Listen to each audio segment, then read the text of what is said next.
Queridos, o tema da Conferência da Família é família. O Salmo 119, verso 71, diz assim: foi-me bom ter sido afligido para que aprendesse os teus estatutos. Diga comigo, foi-me bom ter sido afligido para que aprendesse os teus estatutos. Você sabe que nós podemos aprender de várias formas, mas eu quero pontuar duas nessa noite. Nós podemos aprender ouvindo alguém. Sabe quando alguém vem e fala algo para você? Vou usar um exemplo básico. Quando alguém fala assim, olha, naquele estabelecimento ali é bom, a comida é boa, vai lá. E daí você ouviu aquela pessoa e você vai naquele lugar porque você foi orientado. Quando alguém fala, olha, alimentação, isso aqui faz mal, evita esse tipo de alimentação, vai ser mais saudável para você. Exemplo, anos atrás eu fui no médico e constatou que o açúcar no meu sangue estava alterado. Eu gosto de café, eu tomo café o dia inteiro. Daí nós tomamos uma decisão, nós vamos tirar o açúcar do café. E por quê? Porque foi me orientado. Então eu posso aprender dessa forma. Quando alguém nos instrui, quando alguém fala, quando alguém nos ensina algo. Mas tem uma outra forma de aprendizado que é o que a maioria das vezes nós trilhamos, que é o caminho da aflição. É como os filhos que você fala, não atende quando você fala, e daí eles precisam ter as suas experiências para aprender. O salmista está falando, olha, foi bom eu ter passado por aflição, para que eu aprendesse. De repente, alguém tentou falar e ele não ouviu, não sei. Mas ele está falando que com a aflição ele aprendeu. O que é importante? O importante é aprender. Se você vai aprender vindo aqui no culto, ouvindo a palavra e tomando posicionamento, uau, vai ser leve para você, vai ser bacana. Se você vai aprender do jeito difícil, na aflição, não sei. Mas o importante é que você aprenda, que nós venhamos adquirir um aprendizado, a experiência. Porque quando eu aprendo, eu deixo de errar naquilo que eu estava errando, eu deixo de falhar em questões que eu estava falhando.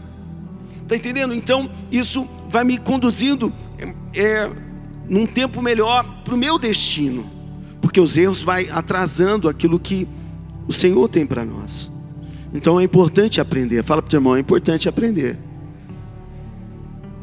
Aprender. Tem muita coisa na minha vida que eu aprendi na aflição, na dificuldade. E nessa conferência a gente está aprendendo o quê? Cuidar da nossa família. 1 Timóteo 5:8 diz: contudo, se alguém não cuida dos seus, especialmente dos de sua própria família, esse tem negado a fé e se tornou pior que um descrente. Quem não cuida dos seus, especialmente da própria família, tem negado a fé e é pior do que o descrente. Não adianta você querer fazer ação social, se preocupar com a África, se preocupar com os pobres, se você não se preocupa com a sua família, se você não se preocupa com a sua casa. Tem gente que mora em uma casa e não se preocupa com as necessidades da casa onde mora. Fica desconectado do que está acontecendo. Pode interagir, não interage. A palavra fala que quem não cuida dos seus é pior que o descrente. Nossa primeira igreja é a nossa família, é a nossa casa. Nossa primeira missão é a nossa casa. A tarefa, o desafio é cuidar dos nossos.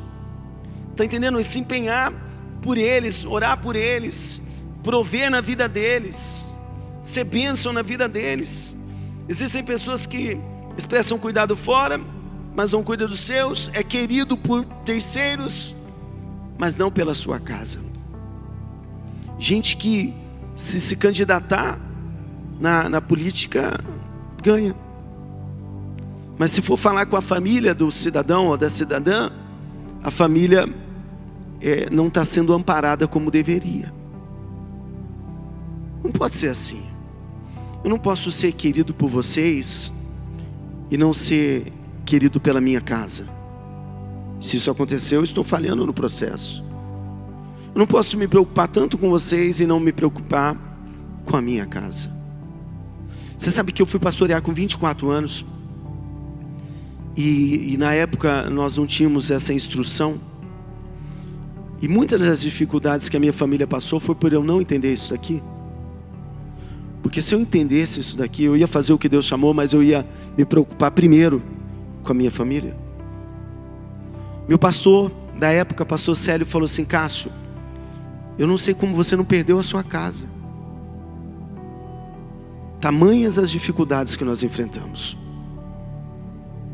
Querido, zele pela sua casa. Zele pela sua família. Pela vida do esposo, da esposa, dos filhos.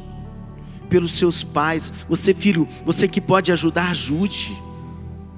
Eu entendo que na caminhada que nós tivemos, nós vivemos uma realidade melhor em momentos que nós nos unimos, em que todos ali interagiram com as necessidades da casa. Então a primeira missão é o nosso lar. Certa feita nós estávamos saindo, eu não lembro se a gente ia cantar ou pregar em algum lugar. Eu sei que eu fui buscar o meu sobrinho para ir com a gente, muito querido, já tocou aqui, muito querido, mas uma moça para se arrumar. Daí eu estava lá no carro esperando ele se arrumar, e ele nunca vem, não vem. E de repente Deus falou comigo. Deus falou assim: olha, se fosse o seu filho, você já tinha deixado, você tinha ido embora. E eu fiquei constrangido, eu fiquei com vergonha. Eu falei: poxa, é verdade. Se o João tivesse demorando o que esse piá está demorando, ele ia ficar para trás. Mas, querido, nós deveríamos ter mais paciência com os nossos. Está entendendo? Se for para esperar alguém, espere a sua família. Se for para esperar alguém, espera o teu filho, a tua filha, espera a tua esposa, espera o esposo, sabe? Primeiro a nossa casa. Mas a gente tem paciência com tanta gente, às vezes não tem em casa, né? Paciente, amoroso com tanta gente. Em casa, às vezes nós não temos essa qualidade. E nós precisamos rever. No livro A Experiência da Mesa, David Tito ensina que é um erro dedicar o melhor do lar a estranhos, enquanto a família recebe o oposto, defendendo que a casa deve ser um santuário para a família. Quando vai um visitante na tua casa, você se preocupa, né, em comprar uma Coca-Cola, em preparar a mesa, pegar aquele prato chique, aquela taça, né? Vou comprar carne. O que você vai fazer? Eu vou fazer um churrasco porque o ciclano está vindo. Mas é um erro isso. O melhor de nós deveria ser para a nossa casa. Está entendendo? Aquela louça que você tem lá, usa com a tua família. E muito cuidado, porque se você ficar guardando aquela louça chique e você morrer, a próxima pessoa que foi inserida nessa casa vai usar, e você não usou. Usa tudo. Usa as louças, desfruta do que é seu, mas faz o melhor para a tua família. Outro dia eu fui no mercado lá no Amaro, ia pegar uma Coca-Lata. Daí era próximo a meio-dia. Falei assim: poxa, o João está indo para casa, uma Coca-Lata, vou levar uma de 2 litros, a gente toma junto, à tarde tem jogo, eu continuo tomando. Nós temos que pensar na nossa família, priorizar eles. Vai fazer festa? Faz para a tua casa. Vai fazer um momento agradável? Faz para os seus. E se quiser me convidar, eis-me aqui, mas faz para os seus. Amém, pessoal? Amém? Estamos juntos? Aleluia. A Bíblia fala sobre a mulher sábia. Diga, mulher sábia. Agora é para a mulherada, segura aí. A palavra diz: a mulher sábia, Provérbios 14:1 diz: a mulher sábia edifica a sua casa, mas com as próprias mãos a insensata destrói seu lar. Uma mulher pode ser sábia ou insensata, tola, né? Uma edifica e a outra destrói. Quem você é? Você é aquela mulher que está edificando ou aquela que está derrubando? Porque a gente fica culpando o diabo de coisas que a gente faz, né? Quando Samuel Bispo veio aqui, nós fomos em uma casa e ele falou: olha, nem tudo é o diabo. Quem você é, mulher? Você é sábia ou você é tola? A sábia, ela edifica, a sábia, ela traz paz. A sábia, ela administra as situações. A tola piora tudo, joga gasolina no fogo. E você tem que ser sábia. Pastor, eu não tenho sabedoria. A palavra diz: tem alguém falta de sabedoria? Peça a Deus que dá liberalmente e não lança em rosto. Pede para Deus, para você começar a ser essa mulher que edifica. Tem umas que até brinca: eu cansei de ser a sábia, você a tola, vou destruir. Mas não seja assim. Uma mulher essa semana na rede social, ela chamou a atenção quando ela usou esse versículo. E daí ela falou: olha, mulher sábia edifica a casa, a mais sábia não casa. Mas por quê? Porque ela era frustrada no relacionamento, no casamento, e ela expressou a sua frustração ali publicamente. Seja sábia. A Bíblia fala de uma mulher chamada Abigail, em 1 Samuel 25. Eu vou ler com vocês o verso 2. 1 Samuel 25, verso 2. Diz assim: havia um homem em Maom que era proprietário de terras no Carmelo. Este fazendeiro era muito rico, pois tinha 3.000 ovelhas e 1.000 cabras, e estava tosqueando suas ovelhas no Carmelo. Este homem se chamava Nabal. O nome de sua esposa era Abigail. A mulher era inteligente, diga inteligente. Só as mulheres, diga inteligente. Aleluia. E muito agradável aos olhos. No entanto, seu marido, pertencente à família de Caleb, era grosseiro e mau. Davi estava no deserto quando ficou sabendo que Nabal tosqueava suas ovelhas, e por isso chamou 10 jovens e os enviou, dizendo: subi ao Carmelo, ide a Nabal e cumprimentai em meu nome, e assim lhe comunicareis minha mensagem. Paz seja contigo e com a tua família e com tudo o que possuis. Fiquei sabendo que tens tosqueadores, os teus pastores estiveram conosco, nada lhes fizemos de mal, pelo contrário, não deixamos que nada lhes faltasse em todo o tempo que estiveram no Carmelo. Indaga os teus servos e eles confirmarão o que digo. Portanto, possam de igual modo os meus moços encontrar acolhimento por tua parte, porque viemos em dia festivo. Rogo-te, pois, que ofereças o que puderes aos teus servos e a teu filho Davi. Os servos de Davi partiram, chegaram à presença de Nabal e transmitiram todas as palavras em nome de Davi e aguardaram uma resposta. Então Nabal retrucou aos mensageiros de Davi: quem é Davi? Quem é o filho de Jessé? Hoje em dia há muitos servos que fogem do seu senhor.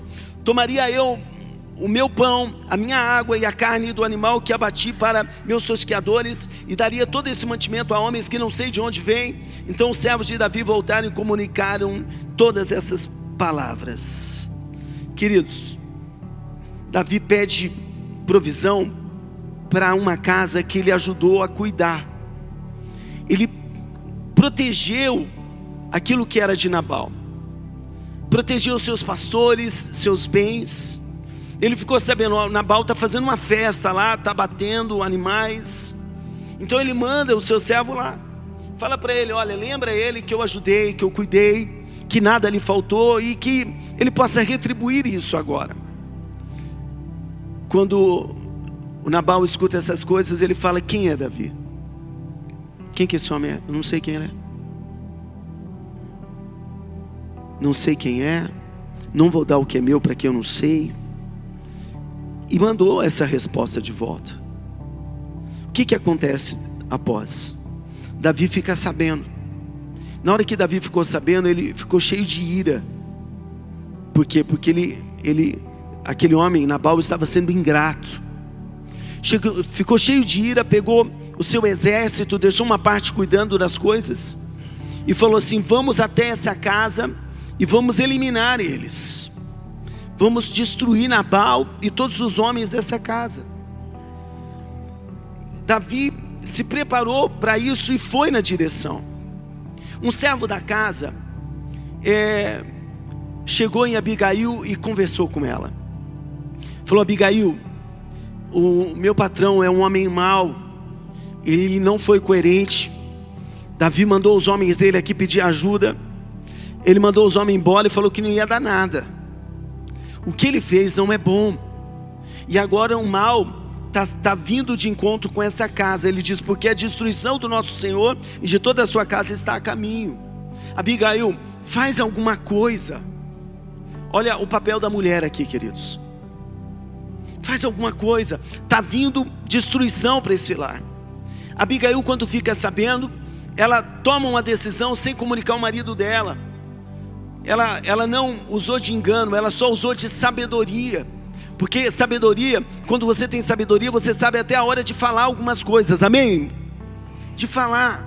Se você falar na hora errada, você piora tudo. O homem já estava irado, a palavra diz que ele se embriagou depois, não era hora de falar. Mas Abigail pega os seus servos, Abigail pega a provisão e vai de encontro com Davi. E quando ela chega junto de Davi, ela clama por sua casa.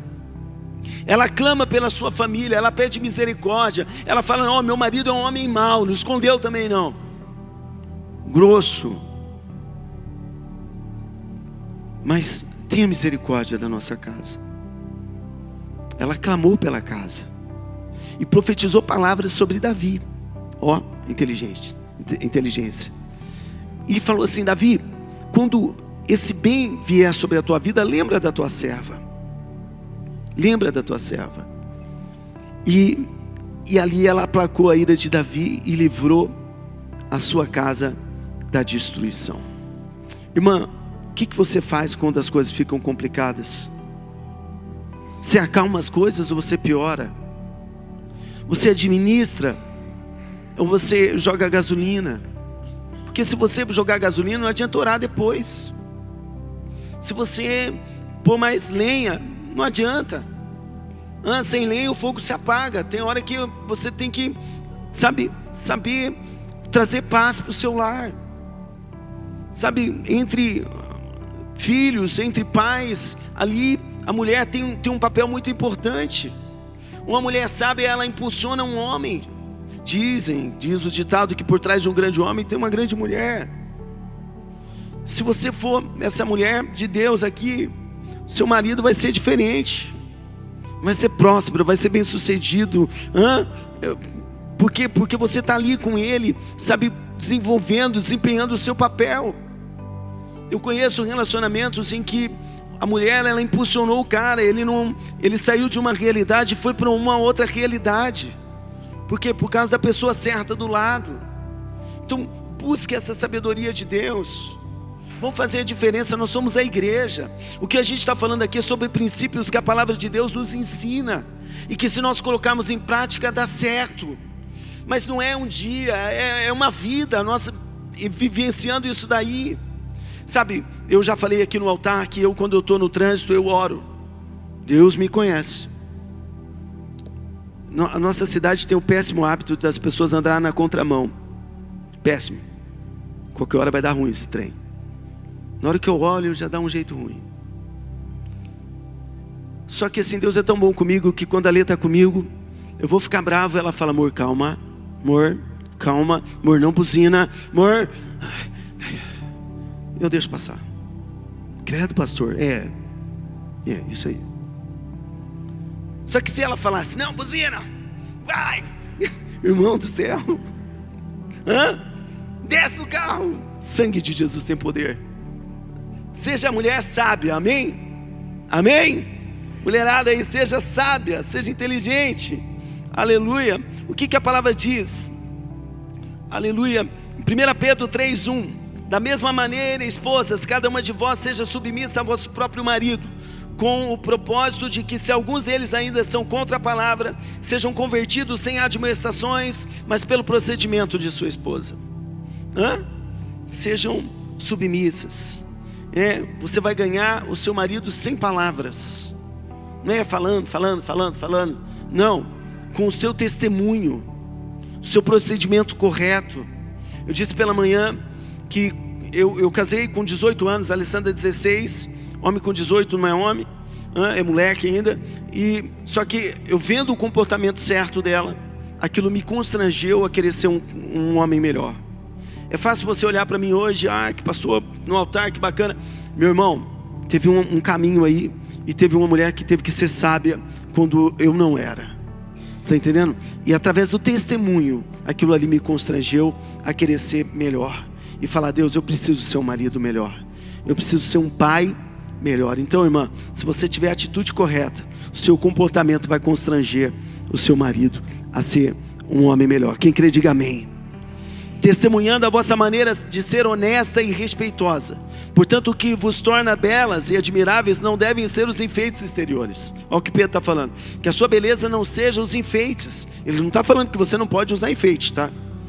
Que a igreja por muito tempo interpretou meio errado aqui. Ele está falando que a beleza não seja os enfeites do exterior, como as tranças do cabelo, as finas joias de ouro ou o luxo dos vestidos. Pelo contrário, e seja em vosso ser interior, que não se desvanece, toda a beleza que se revela mediante um espírito amável. Diga amável.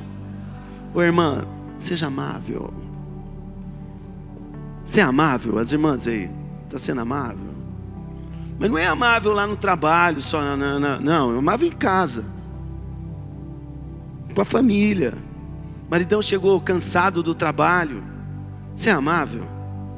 Você está falando: vai tomar banho. Isso não é ser amável. Seja amável. Aleluia. Um espírito amável e cordato, o que é de grande valor na presença de Deus. Porquanto na antiguidade era desse modo que as santas mulheres que esperavam em Deus costumavam adornar-se. Elas eram dóceis. Diga dóceis. Dóceis. Viu, amor? Dócil. Aleluia. Dóceis. Elas eram dóceis, cada qual com seu próprio marido. Como Sara, que obedecia a Abraão e o chamava de Senhor. Olha. Vamos treinar esse trem, né? Eu falo: amor, a Sara chamava Abraão de Senhor. E ela fala para mim assim: ele era rico, ele tinha muito dinheiro, e servos e servas. Então tá bom. Mas o que mostra aqui? Respeito. Você sabe que o comércio aí, ele aponta, ele coloca a mãe, a mulher num pedestal. E o homem às vezes ele fica bem inferior, né? Dia das Mães, um exemplo, né? Aquece o comércio. Dia dos Pais já não é a mesma coisa. Mas o homem tem a sua importância no lar. Vê esse movimento feminista aí que fala que não tem, que não precisa, mas é uma mensagem equivocada. Porque o seu marido é o cara que vai trabalhar, é o cara que ajuda, que cuida da sua casa, que passa por situações para cuidar, para prover no lar. O mínimo que você como esposa deve dar a ele é honra, respeito. Está entendendo? Honrar, respeitar, ser dócil. Isso não vai arrancar pedaço. Ser querida aí, sabe? Tratar com respeito. A palavra diz: delas sois filhas, se praticardes o bem sem qualquer espécie de receio. Está entendendo? Imita a Sara. Não em algumas questões, mas nessa questão da honra, né? Trata com honra, com respeito. 2026 é o ano da dupla honra, e nós entendemos pela palavra que a honra traz honra. Por que tem muito relacionamento quebrado? Porque não tem honra.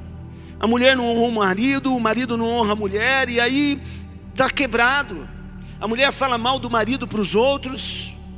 Você tá ferindo a sua própria carne. Você não deveria denegrir o seu marido para outras pessoas. Mas tem falha, resolve com ele. Aquela DR com sabedoria, de sentar, de pôr na mesa. Sem faca perto, por favor. Mas não, honre a sua casa, honre o seu esposo, irmãs, honre. Eu acho que do homem não precisa falar nada, né, gente? O homem está tudo 10 aí. Mulherada, tem que falar alguma coisa do homem? Tem? Vamos falar então. 1 Pedro 3,7. Exatamente da mesma maneira, vós maridos, vivei com as vossas esposas a vida cotidiana do lar com sabedoria. Irmão, tem que ter sabedoria, hein? Tem que ter. Uma coisa que a gente não tem sabedoria, tem o dia inteiro. Marcelo, o dia inteiro. De manhã tá legalzinho, tarde tá legalzinho, tarde. A gente vai arrumar uma treta com a mulher de noite. E Senhor amado, de noite não dá tempo de você resolver, irmão. Você vai dormir com um problema. E se você arrumar treta, faltar sabedoria, ela vir com um prato de comida sorrindo, não come. Não come. Vigia. Nós temos que coabitar, viver com a esposa com sabedoria, proporcionando honra à mulher como parte mais frágil. A mulherada é braba e a gente acha que elas são fortes, né? Quem acha que a mulherada é forte? Pode falar. A palavra fala que ela é o sexo mais frágil. A parte mais frágil. Quer ver como que é mais frágil? Chama o teu marido de tonto. Fala, você é tonto. O que vai mudar para a vida dele? Você acha que vai mudar alguma coisa? Você é tonto. Meu dia vai ser igual. Vou passar o dia. Você é tonto. Você não deixou o chinelo ali. Vou embora de boa. Chega na tua mulher e fala para ela, você é tonta. Senhor amado. Fala pra você ver. Você tá na roça. O B.O. tá feito, a confusão tá feita. É o mais frágil. Não aguenta isso não. Tá entendendo? Então tem que ter sabedoria, tem que tratar com honra. Nem tudo que você pensa você fala, né? Você guarda, você seja inteligente. E co-herdeira do dom da graça da vida, de forma que não sejam interrompidas as vossas orações. Pedro está falando que se eu não tratar a minha esposa com sabedoria, minha oração não vai ser atendida. Você fica aí, sendo um cavalo, ignorante, depois vai orar e não vai ser atendido. Ele falou, para que as vossas orações não sejam interrompidas. São princípios, querido. Princípios que nós temos que zelar dele. Pedir perdão não mata ninguém. Mas às vezes o orgulho impede a pessoa de ir lá, né? Mas eu estou com razão, pastor. Irmão, você prefere ser feliz ou ter razão? Os homens aí, essa colocação é muito, muito própria, viu? Quer ser feliz ou ter razão? Eu quero ser feliz, então vai lá e pede perdão. Pede desculpa. Mas foi ela, não interessa. Fala, amor, me perdoa. Você estava certa. Mas pastor, faz, irmão, faz, só faz, né? Seja inteligente. As irmãs de vez em quando pedir perdão não é ruim não, viu? Amém? Não é ruim não. Efésios 5:25. Maridos, cada um de vós amai a vossa esposa, assim como Cristo amou a sua igreja e sacrificou-se por ela, a fim de santificá-la, tendo-a purificado com o lavar da água por meio da palavra, e para apresentá-la a si mesmo como igreja gloriosa, sem mancha, nem ruga, ou qualquer outra imperfeição, mas santo e inculpável. Sendo assim, o marido deve amar a sua esposa como ama o seu próprio corpo.